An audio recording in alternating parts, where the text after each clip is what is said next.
Welcome to another edition of ATL Prime Sports. I'm JJ Jurjevich. Joining me this evening is the guys, both of them, Todd TC Corder on the other side of Atlanta, and Wade and Ridenauer, our producer in Memphis, Tennessee. Again, you can find us all at ATL Prime Sports on Facebook, Twitter, Instagram, YouTube, and search us on Apple and Spotify as well. Please like and subscribe. Personal Twitters at JJ, excuse me, at JJ Get You One for myself, at RWY Jr. for Wayne, and at Corder Todd for TC Todd Corder. Todd, how you doing tonight, man? Doing fantastic. Getting ready to talk about the Kelsey Bowl. We had the Hardball Bowl earlier. Now it's the Kelsey Bowl with Jason Kelsey and obviously Travis in the Super Bowl. They won't face off against one another, but that'll be interesting to say the least. I like it. Wayne, how you doing this evening? I'm doing pretty good. We just got some news about Kendrick Davis. He is apparently one of the finalists for the Wooden Award, which will be given out later this year. He's in the top 20 for that, and we'll see how things play out. It'd be cool if he gets that. That would be neat. I'm doing great myself. Hoping for a quick recovery for 49ers quarterback Brock Purdy as he suffered a complete tear of the UCL in his throwing elbow in Sunday's loss to the Eagles. Get well soon, because you might be quarterback one of the Niners next year. You played well enough to at least compete for the job next year going in there with Trey Lance, and God forbid if Jimmy Garoppolo comes back again. What's on tap for today's show? Talking AFC, NFC championship game, as Todd mentioned, the first Super Bowl preview we'll have of the Kelsey Bowl, however you want to call it. Braves have a competition for their fifth man in their starting rotation. We'll talk about that. And we'll talk a little college basketball, a little hoops action. Is this the year Purdue gets over the hump and gets to the Final Four or farther? Let's go ahead and start talking about the NFL. Super Bowl 57 is here. The Eagles cruise past the Niners. The Chiefs squeak by the Bengals. Let's talk about the AFC NFC championship game and give our first Super Bowl preview. But first, let's get to the blowout. It's easy to talk about. Doesn't raise your blood pressure. Doesn't get you going mad. Nothing happens. It was a blowout. There was a couple missed calls early. Turns out didn't matter. But the Eagles rout the Niners 31-7. Your thoughts on this game, TC? I'm interested because I think we're going to have a lot of the same thoughts on this one. Well, the moment Brock Purdy got hurt, that pretty much did it for San Francisco. They brought in Josh Johnson, who's 36 years old, a journeyman NFL quarterback, played for a lot of teams in the NFL, and they just didn't have it. He was doing okay at one point, and then he turned the football over when he looked one way and the ball came to him on the snap, and it went downhill pretty quickly for San Francisco there. I mean, you look at this, you're down to your third and fourth string quarterback. Purdy did a remarkable job. You mentioned it. They didn't lose a game when he started. An incredible run for a rookie quarterback. Of course, that defense was incredible all year. It was the number one defense in the NFL in points allowed at 277 and change, somewhere in that area. They were able to play action pass, run the ball, and he was able to get the ball to the playmakers, did a remarkable job. Like you said, we'll see if Jimmy G is the quarterback or if Purdy is or Trey Lance or whoever will be in San Francisco next year. But look, when he went down, that just pretty much that ended it really for San Francisco. I thought the defense did a great job considering how long they were on the field. This Philadelphia team, they've got three number one running backs on the roster: Miles Sanders, Kenneth Gainwell, Boston Scott, and they can have Jalen Hurts run the ball. And this is a team that can hurt you in a lot of ways. A really good offensive line and a really good defensive line led by defensive tackle Hassan Reddick, who's the one that hit Brock Purdy on that play and caused the turnover and got him out of the game. And, of course, the rest of the D-line with Brandon Graham and Fletcher Cox and Josh Sweat. This is going to be a really tough task for Kansas City to beat this unit. I mean, this is a team that they're the number one offense in the NFC, and so is Kansas City, JJ. This is going to be a contrast to styles who's going to win this game. We can get further into that down the line. But to me, when that first series happened, that was it. There went their chances to win the game. I mean, great effort, though. I have to say, Christian McCaffrey was spectacular. He really was. I mean, he got 84 yards and a touchdown. I mean, look at it. He was really good. Yeah, no, I think much of the same. Brock Purdy, you're already, look, if you're a San Francisco fan, you're already on your third string quarterback with Brock Purdy. Josh Johnson was an emergency guy. Christian McCaffrey, a double emergency guy. And let's face it, I mean, this is a game that was determined right off the bat. The Eagles were able to get 4 rushing touchdowns on the best rushing defense in the NFL. I think they averaged right around 75, 80 yards a game giving up. They rushed for 148 and 4 scores on the ground. One of a record-setting rushing offense. Todd, you mentioned it. Philly didn't have to really do anything in the air. 25 attempts from Hurts, 15 completions, 121 yards, didn't need a touchdown, didn't have one. Only a 72.3 rating, which is pretty average. But the Memphis man, 14 carries from Kenneth Gainwell, 48 yards, averaged over 3.5, just about 3.5 a carry. Miles Sanders with 42 yards on the ground, and Jalen Hurts with 11 carries himself for 39 yards, and they were able to just chip down the field. They established it early. Jason Kelce and that offensive line for the Eagles really just outworked Bosa and that defensive line, and they got a push.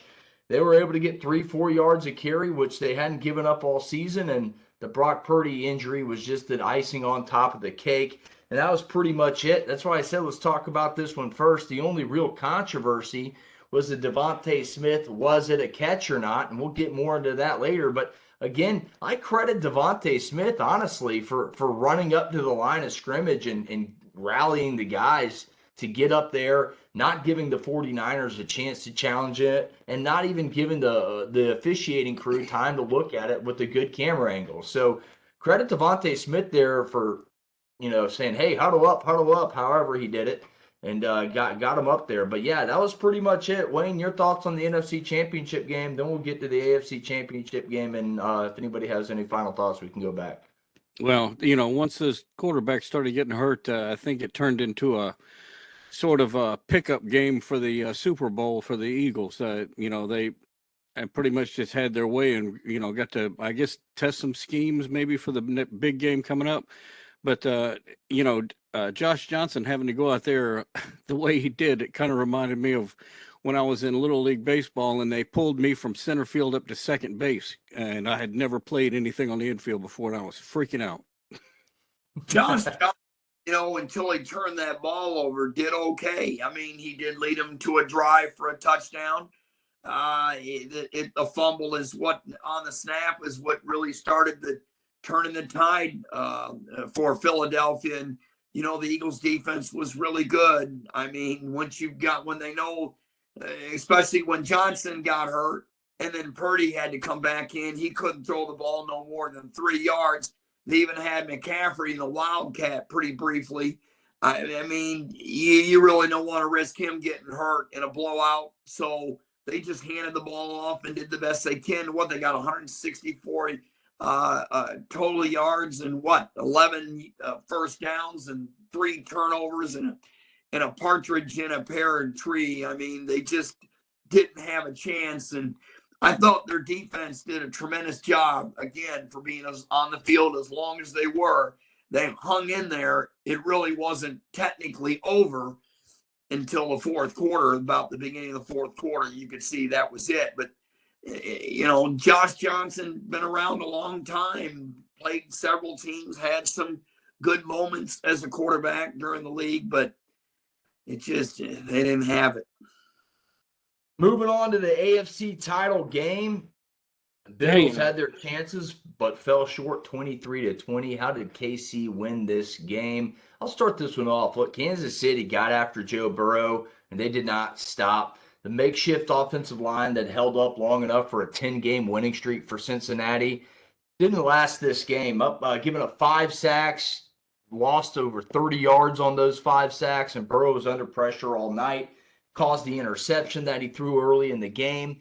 So they were in his face often, and early and often. Chris Jones, I believe, had 2 sacks. So credit the KC defensive line for getting after Burrow, really getting him off of his game, never getting in a consistent rhythm, and it showed the entire game. They needed drive late. Didn't get there. Nothing came of it. And again, Cincinnati had their chances. They came down. They tied it late. We all know what happened after that. We can get to the officiating next. That's my next question. So we'll leave that for the last little topic before we go in. But man, it really changed when KC started sacking Joe Burrow, which hadn't happened to him the last couple games. Well, you look at that Cincinnati offensive line, they had to replace 2 starters. They did a real good job against Buffalo. It just didn't work out against Kansas City. You know what? But Kansas City themselves couldn't run the ball. Mahomes had to work from the pocket way more than he's used to. What they ran for 42 yards, and Mahomes had, 8 of them on a high ankle sprain. It was really a spectacular, gritty effort by Mahomes to stay in there. He kept tweaking that ankle constantly. You could see him grimacing on it quite a bit throughout the game. And what an effort by Kelsey with the bad back. They had no answer for Kelsey, and they just didn't have any answer for Valdez-Scantling. And, that throw that he made did Mahomes to get Kansas City the lead before they tied it at 27-20. That was inches coming off the Cincinnati defensive back's fingers and cradled the safety of the arms of Valdez-Scantling, who had a mammoth game. He caught, about 20 yards a ball, and they had no answer for Kelsey. The turnovers hurt Cincinnati. They had 2. Kansas City had 1. The penalties, oh my goodness, 9 penalties. And, we mentioned the last game, San Francisco, they had, 11? You're just not going to win these type of games with that many penalties. Everyone knows it. And then, of course, we had the hit out of bounds there also at the end, which set up the game-winning field goal. Yeah, and Wayne, I'll get your quick thoughts on the AFC Championship game, and we'll talk about that, just that officiating right there. So hold that thought. Wayne, your thoughts without talking about the officiating and giving away our next little topic here. Well, because it's huge. I've only got one complaint, and it's not about the officiating.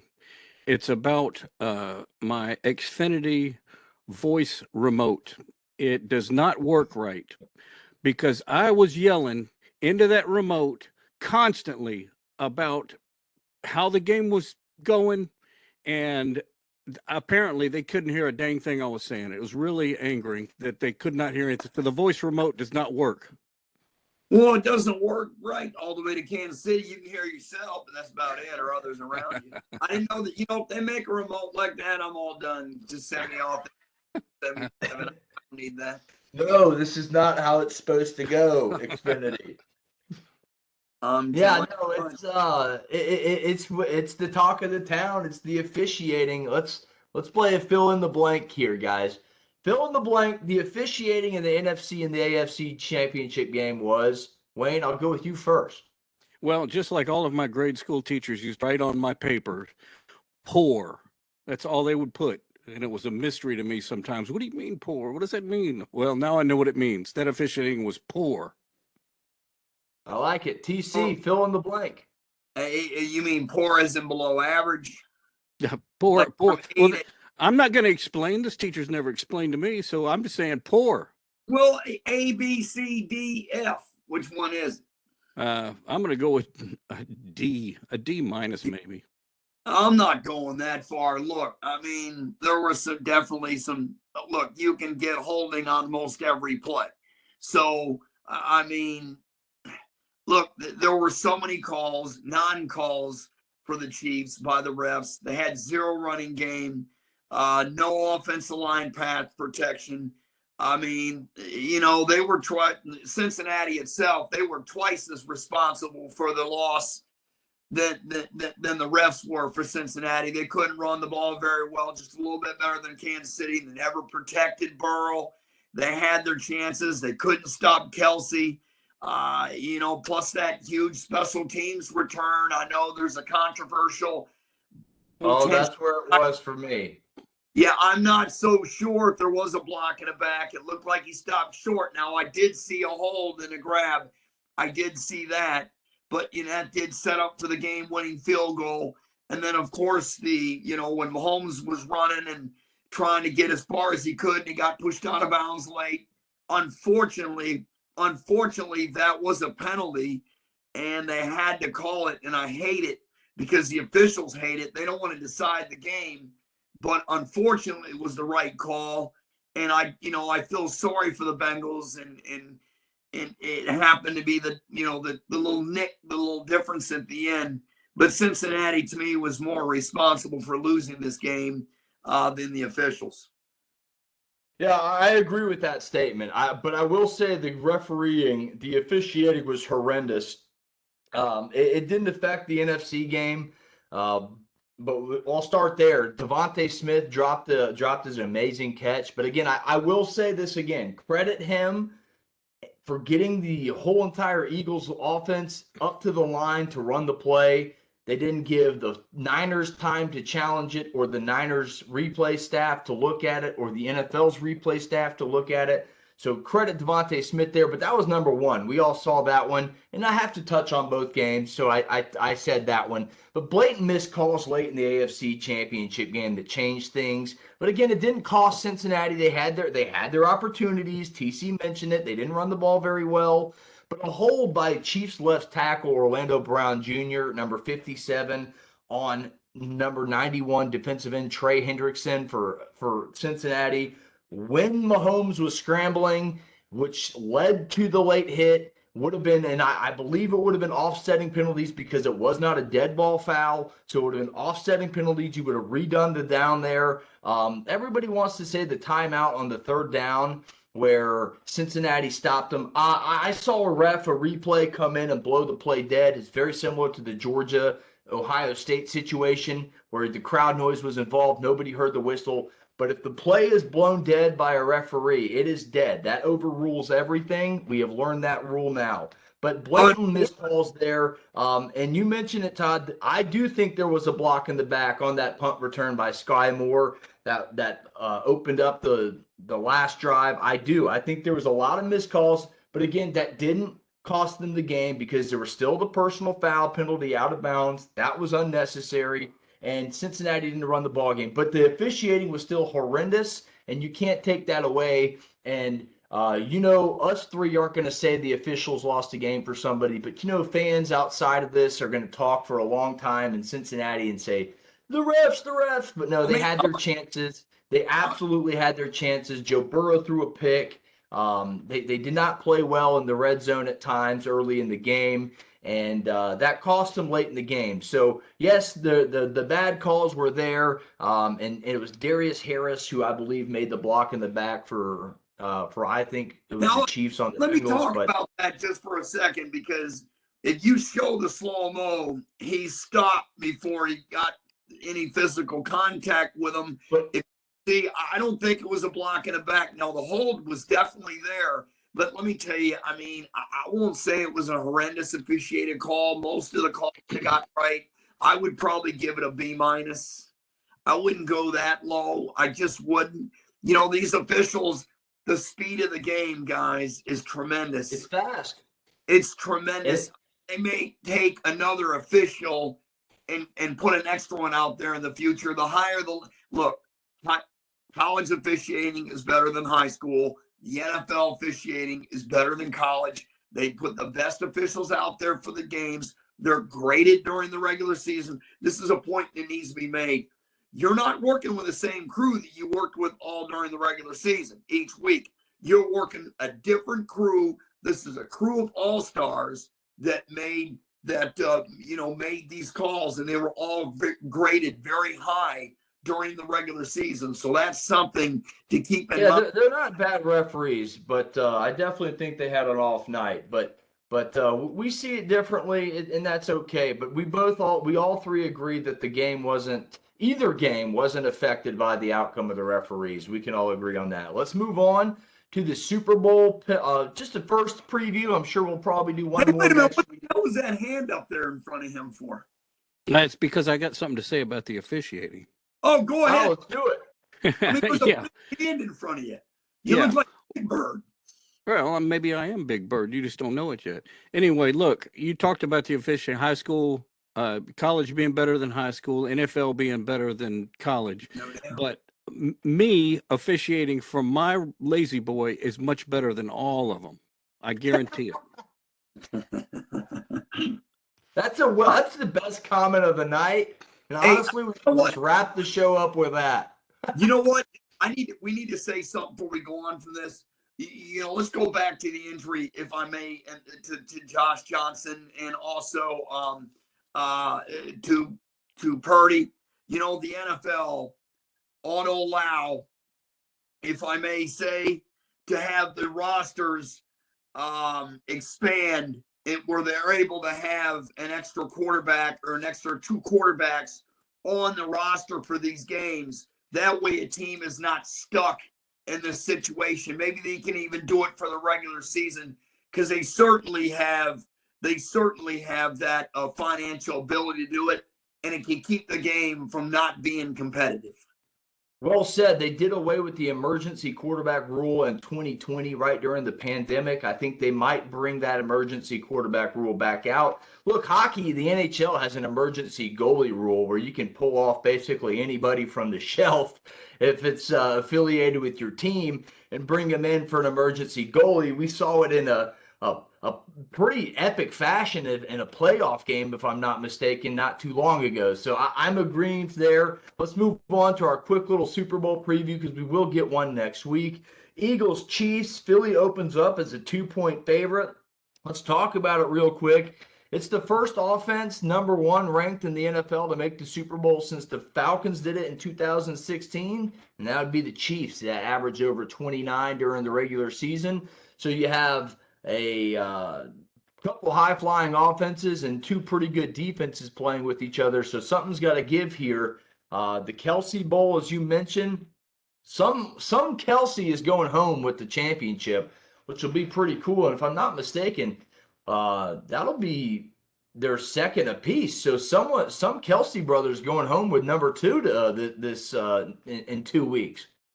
Well, a couple of news and notes in regarding this. The team that usually runs the ball is the one that's going to win the game. In Philadelphia, they have a better running game than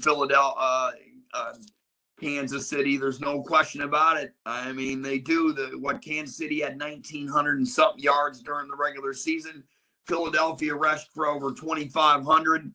I mean, this is a number, they were the number one defense in the NFL in the regular season and 70 sacks. Kansas City had 55. Team defense, Philadelphia number one, Kansas City number 5. Philly allowed, they've only allowed 195 yards a game in playoffs. Now, of course, yes, they played the Giants, but the Giants turn around and beat Minnesota. And yes, San Francisco was shorthanded, so maybe Kansas City has played more of a high-flying offense than the Philadelphia has. But to me, Kansas City in these playoffs, they've given up 330 yards a game defensively, where Philadelphia's only given up about 195. This is you look at it, this is, to me, Philadelphia can run the ball and stop the run. Kansas City's in big trouble. Then they've got to have a healthy Mahomes. We'll see how that ankle is in 2 weeks. Yeah, and that was my next key in news and notes is Mahomes' ankle. Is he going to be able to do the Mahomesy things that we see week in and week out? Because we saw it affected him in the AFC Championship game. He tried to do a couple things, especially on the fumble, Tried to do a couple laterals, and you see Andy Reid's interesting play calls. That's going to be on full display with 2 weeks to prepare for this game. You may see a circle huddle. You may see a lateral like you did in the AFC Championship game, which was a very interesting play. Travis Kelce looked to lateral, but the first time he made the lateral, they kind of dropped it, were able to recover it. The second time, they ran the same play, and the Bengals were there to stop it. So you gotta look at Andy Reid's creative play calling. There is going to be really fun. Wayne, I'll give you the final thought on our first Super Bowl preview, man. What are you looking forward to in the game in 2 weeks?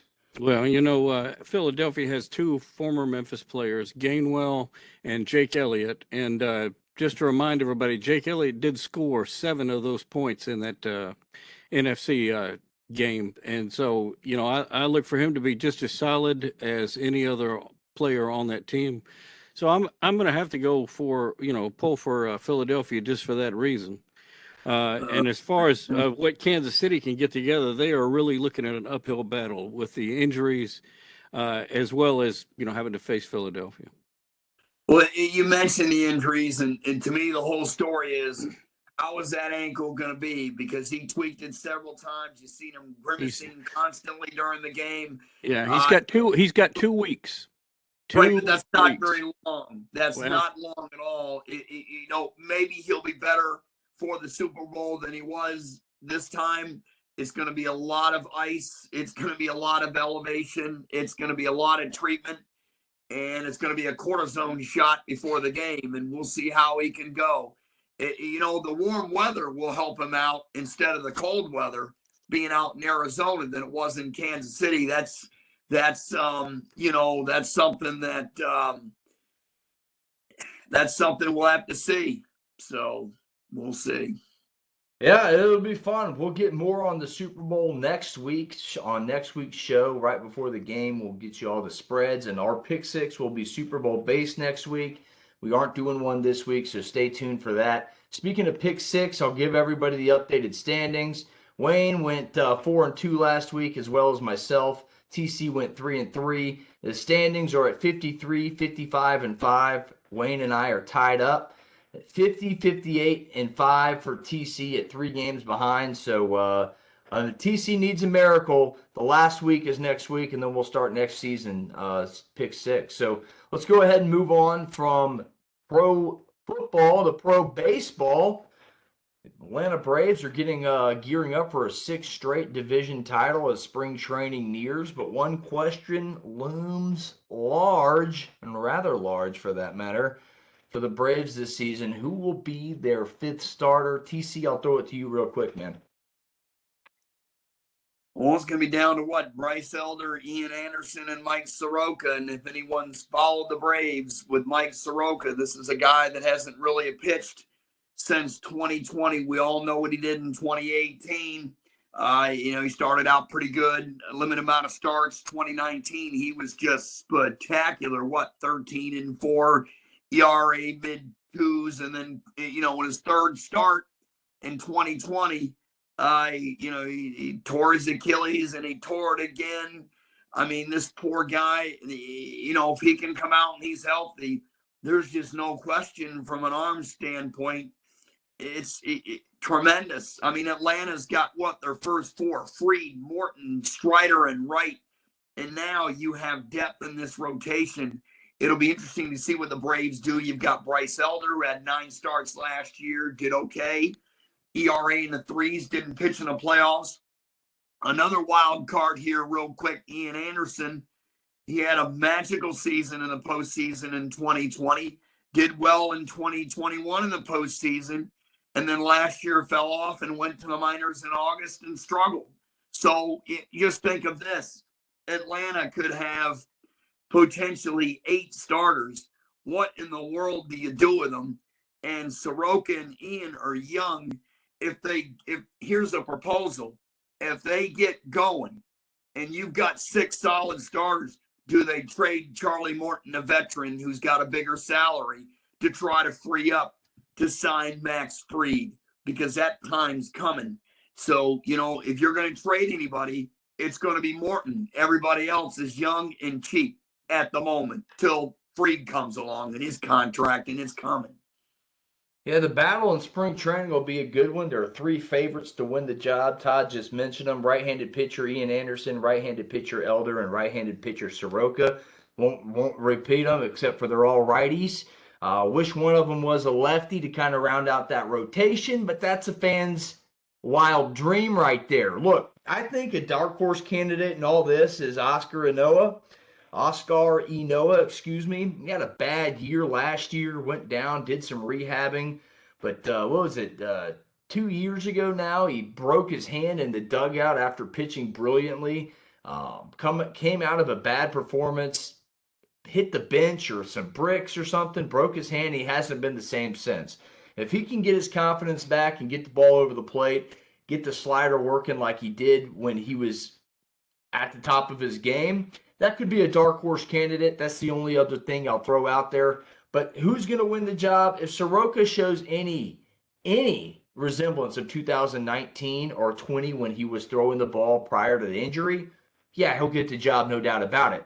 But if Ian Anderson reverts back, then you got a problem. Todd mentioned a great problem to have. You could do a six-man rotation. The Braves have done it time here and time there, sprinkling it in. Snicker has done it at certain parts of the season to give guys like Morton rest. He did it last year for about 2 weeks. So maybe you'll see that stretch, a six-man rotation for say, until someone really takes off, or maybe you do make the trade. Maybe you trade Charlie Morton for a big bat and you sign Max Fried for that long deal. Who knows? But this could be Fried's last year in the Atlanta Braves uniform. And I don't like the thought of that.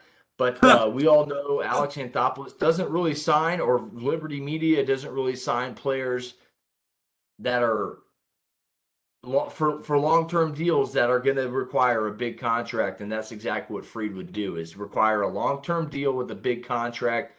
We'll see if he does it. And historically, Alex Anthopoulos hasn't signed a pitcher for longer than 5 years since, he got burned by someone in Toronto, and I can't remember who it was, and he's never made a longer than a 5-year deal since. So we'll see what happens. I know Wayne doesn't have any final thoughts on the Braves. TC, real quick before we go on to our college basketball topic. A six-man rotation with Soroka, they're going to probably limit him coming off the injury. So they may skip a start or 2 or 3 or whatever they're going to skip with him. Maybe they could potentially go with that. I'm not a big fan of it, but it's a new game now and a new system. And so, this is a great problem to have. I tell you what, teams are going to be calling for these arms, and Atlanta is going to have needs. So this will be interesting. Now let's go to college basketball real quick, guys. The Purdue Boilermakers, the unanimous number 1 in the AP poll, in the latest AP poll, 21-1. Is this the year they finally get over the hump?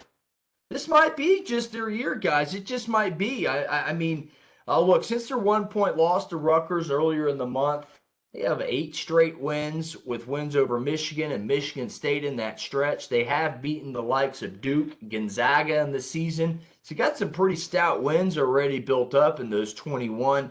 Look, Purdue's a top 30 team in the country in rebounding. And it's led by their center, their big guy, over 7 feet, 7'4". I think you told me he was. 305. Zach Edey. The guy just averages 13 rebounds a game, does nothing but score. 61.2% field goal percentage. That leads the team, and he also leads the team in scoring, over 22 a game. Former Salukis head coach, got to call out my dad's alma mater, Matt Painter, really has these Boilermakers brewing. I think this could be the year. I mean, they got a pretty tough schedule in the Big Ten. I think that's a big deal for teams getting over the hump, is playing a tough schedule. And obviously, if you can get that number 1 seed, number 2 seed, that helps too, and they're well on their way for that. So maybe this is the year, Todd, the Boilermakers get over the hump. I'm not going to say it is, but I say there's a good chance they get over the hump this year. What say you? Well, this Edey is a handful. He's hammered Michigan State twice this year. He went 38 and 13 and 32 minutes against the Spartans, and they're usually a good defensive and rebounding team. This isn't a typical Tom Izzo team. This is one thing that they're not as good at this year. But this Purdue team, it's been a long time since they've been to the Final Four. 1980 is the last time. They have 2 elite appearances, 2000 and 2019, 3 16 appearances in 16, 17, 18, and 22. And they've been in the round of 22, 32, 21, 16. And so, I mean, this is this kid from Toronto definitely gives them a chance. There's no question. They have depth as Purdue. They shoot the 3 real well. This is their best chance to get a Final Four. And if they get a 1 seed and everything works out for them, this kid from Toronto, Canada, could get them there. But there's one bugaboo in the tournament, and you know what it is. You have a bad half or you get into foul trouble. It's one and done. So to sit here and say they're a lock for the Final Four is not even close. Yeah, well, what say you, buddy? You were talking about the coach there and, Purdue basketball in general. Well, my stepmom graduated from Purdue, and my dad also graduated from Southern Illinois, so he is a Saluki also. So that's a pretty cool connection there for me, pulling for Purdue to get into the Final Four. But that's as far as I want them to get, because I have to pull for Memphis to win the whole thing always. Well, I tell you what, it's just an interesting story with this kid, Edie. I mean, he's physical, and if you look at his stats and his progression, he's gotten a lot better every year. And I wonder if he's going to go pro next year or if he's going to sit out. Obviously, money will be your. Yeah, if he gets the ball. If he gets the ball in the post, forget it. The only way you can defend against him is don't let him get the ball. And he's built 7'4", 305. He's a brick house. I'd like to know what his wingspan is, because that dude's grabbing everything. Yep, and Izzo's like impressive. You should have seen Izzo. I thought he wanted to go out there and try to guard him himself. He was getting so frustrated on his night. I mean, he had 38 points against Michigan State the other night, and he shot the ball extremely effective inside the paint. I mean, you mentioned the wingspan is huge in the game of basketball. This guy's got moves, and he gets everybody involved. He's just a good teammate too. He's a leader on the floor, off the floor. This is a really good Purdue team. And look, Coach Painter's got over 400 wins in the NCAA, folks. So this is the team to do it. Guys, we're running out of time here. Let's go with our final thoughts on the show. No pick six this week, and then again, I gave you the updates.